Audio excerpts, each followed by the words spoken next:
Video کے نیچے subscribe کے بٹن پہ کلک کریں، بیل کے آئیکن پہ کلک کیجئے تاکہ ہر نئی ویڈیو کی نوٹیفیکیشن آپ کو مل جائے۔ ویسے تو جو دعائیں وظائف میں بتایا کرتا ہوں اس کی عمومی اجازت ہوتی ہے، اسپیسیفک کسی ایک کو اجازت دینا ضروری، کسی ایک کو دے بھی دی تو آپ جتنے بھی لوگ سنتے ہیں تو میری طرف سے سب کو دلی اجازت ہوتی ہے، وہ میرے جو وظائف کر سکتے ہیں، اگر وہ سیم ان کا مسئلہ ہے تو بالکل کر سکتے ہیں۔ الحمدللہ وحدہ والصلاة والسلام علی من لا نبی بعدہ، اما بعد۔ آج ہم اللہ تبارک و تعالیٰ کے اسماء الحسنی میں سے 18ویں نمبر کے نام پر گفتگو کریں گے، جو کہ بعض کتابوں میں 17 نمبر اس کا لکھا ہوا ہے، انہوں نے لفظ اللہ کو کاؤنٹ نہیں کیا تو رحمان سے نمبر 1 شروع کیا، لیکن ہم نے چونکہ اللہ کو بھی کاؤنٹ کیا تھا تو ہمارا جو ہے یہ آج کا جو ہے نام یہ 18واں نمبر بنتا ہے، 18، اور یہ ہے الرزاق۔ الرزاق بہت بابرکت نام ہے، سارے رزق کے خزانے اس نام کی جو ہے تجلی ہیں، اور رزاق کا معنی بہت زیادہ رزق دینے والا، بہت زیادہ روزی دینے والا۔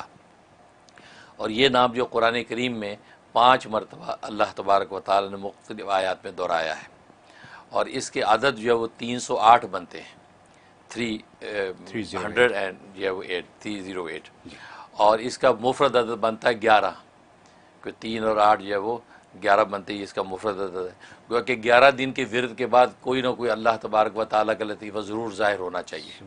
انسان جتنے بھی صدق دل سے پڑھے گا تو 11 دن کے بعد اس کا لطیفہ کوئی نہ کوئی ظاہر ہونا چاہیے۔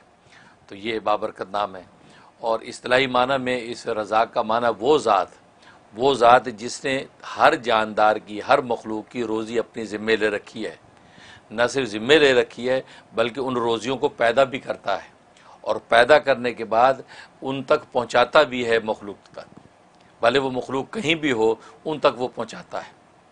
اور قرآن کریم میں اس چیز کا اظہار کر دیا کہ وَمَا مِن دَابَّةٍ فِي الْأَرْضِ إِلَّا عَلَى اللَّهِ رِزْقُهَا، کہ روئے زمین پر کوئی بھی چوپایا چلنے والا جاندار ایسا نہیں ہے کہ مگر اس کا رزق اللہ کے ذمے ہے۔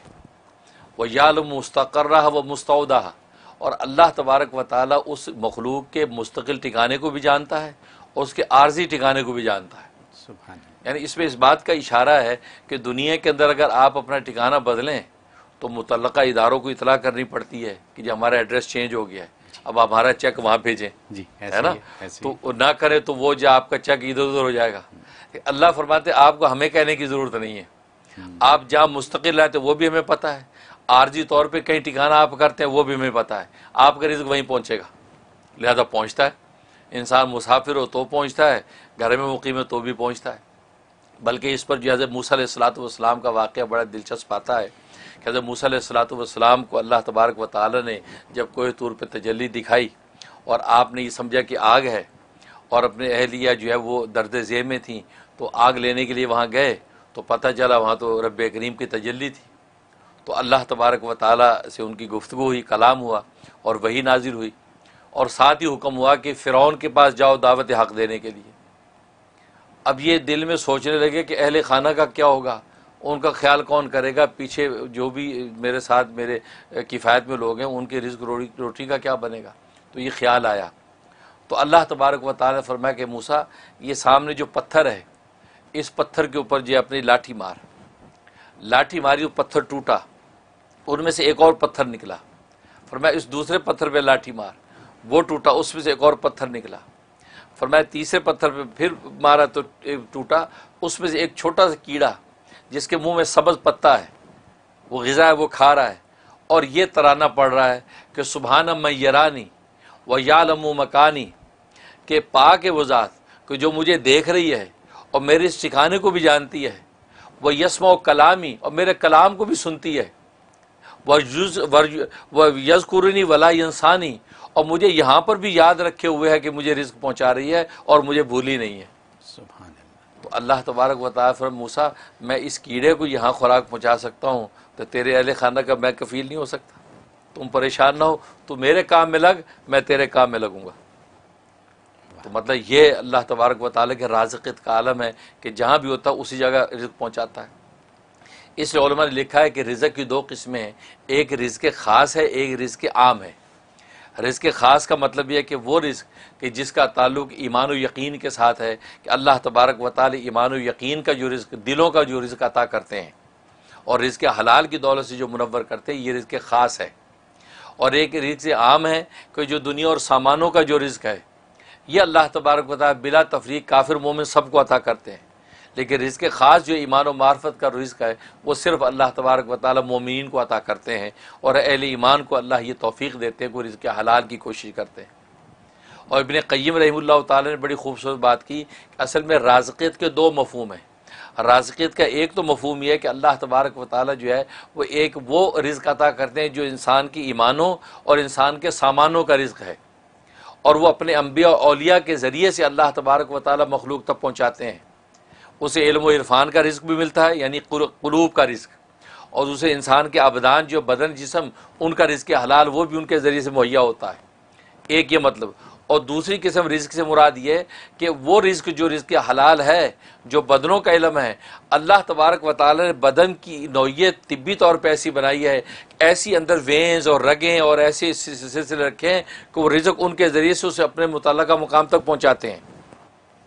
کیونکہ اگر رزق موجود ہو اور اندر کھانے کا نظام ڈسٹرب ہو جائے تو کیسے پہنچے گا؟ تو فرمایا کہ انسان جب کھاتا ہے تو وہ نالیاں اللہ نے ایسی بنا رکھی ہیں کہ ہر چیز اپنے اپنے مقام پہ جا رہی ہے، پانی اپنے مقام پہ جا رہا ہے، غذا اپنے مقام پہ جا رہی ہے، ہر چیز اپنے اپنے مقام پہ ٹھہر رہی ہے۔ اور پھر کھانے کے بعد انسان اگر الٹا ہو جائے تو وہ کھانا باہر پلٹتا نہیں ہے، یعنی ایسا نظام رکھا کھانا گیا اب وہ پلٹ کے باہر نہیں آتا۔ فرمایا یہ جو دوسرا رزق کا مفہوم ہے کہ اللہ نہ صرف کھلا دیتا ہے بلکہ کھلانے کے بعد وہ اس کو اپنے اپنے مقام پر پہنچا دیتا ہے اور اس کے اچھے اور نیک اثرات ظاہر کرتا ہے۔ یہ اللہ تبارک و تعالیٰ کی رازقیت ہے جو کسی دوسری ذات کو حاصل نہیں ہے۔ اس لیے اللہ تبارک و تعالیٰ رزاق ہے، یعنی بہت زیادہ روزی دینے والا، مطلب نہ صرف روزی دینا بلکہ روزیوں کو پیدا بھی کرتا ہے اور اپنے اپنے مقام پر ہر ایک کو اس کی روزی پہنچا بھی دیتا ہے۔ یہ رازق ہے۔ اور جہاں تک اس کے فضائل و فوائد کا تعلق ہے تو ایک اس کا فائدہ یہ ہے کہ اگر کوئی شخص چاہتا ہے کہ مشکلات اور باریک بین چیزیں، خاص طور طالب علم، پروفیسر اور اسی طریقے سے لیکچرر، پڑھنے پڑھانے والا آدمی چاہتا ہے کہ باریک بینی مجھے حاصل ہو جائے، تو صبح اٹھتے ہی نہار منہ، ابھی اسے کلی نہیں کی، منہ نہیں دھویا، اٹھتے ہی 20 دفعہ یا رزاقو کا ورد کر لیا کرے۔ 20 دفعہ بستر بیٹھے بیٹھے یا رزاقو یا رزاقو یا رزاقو، بس اس کے بعد اپنے کام میں لگے۔ اور میں اللہ تبارک و تعالیٰ اس کو ذہن کو ایسا کشادہ اور تیز کر دیں گے کہ باریک سی باریک بات بھی سنتے جھٹ اس کے نتیجے کو پہنچ جائے گا، ایسا ذہن کھول دیتے ہیں۔ یہ اس میں فائدہ۔ اور دوسرا فائدہ یہ ہے کہ اگر کوئی چاہتا ہے کہ گھر کے اندر رزق کی فراوانی ہو جائے اور گھر سے بیماریاں اور آفتیں نکل جائیں اور گھر جناب جنت نظیر بن جائے، تو فرمایا کہ وہ شخص روزانہ صبح کی نماز پڑھنے کے بعد، فجر کی نماز کے بعد اپنے گھر کے چاروں کونوں میں 10 مرتبہ یا رزاق کو پھونک دیا کرے، اور اس کونے سے شروع کرے جو کونا جو قبلے کی طرف سیدھی طرف ہے۔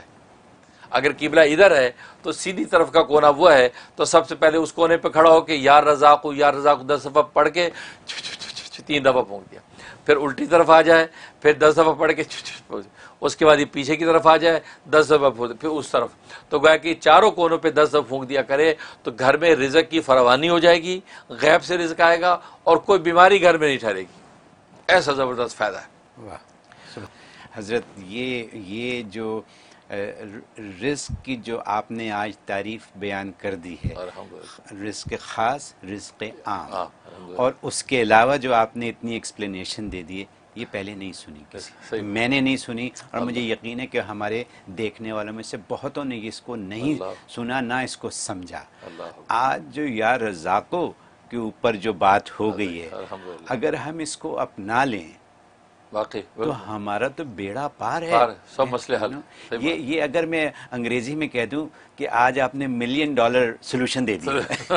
صحیح بات ہے۔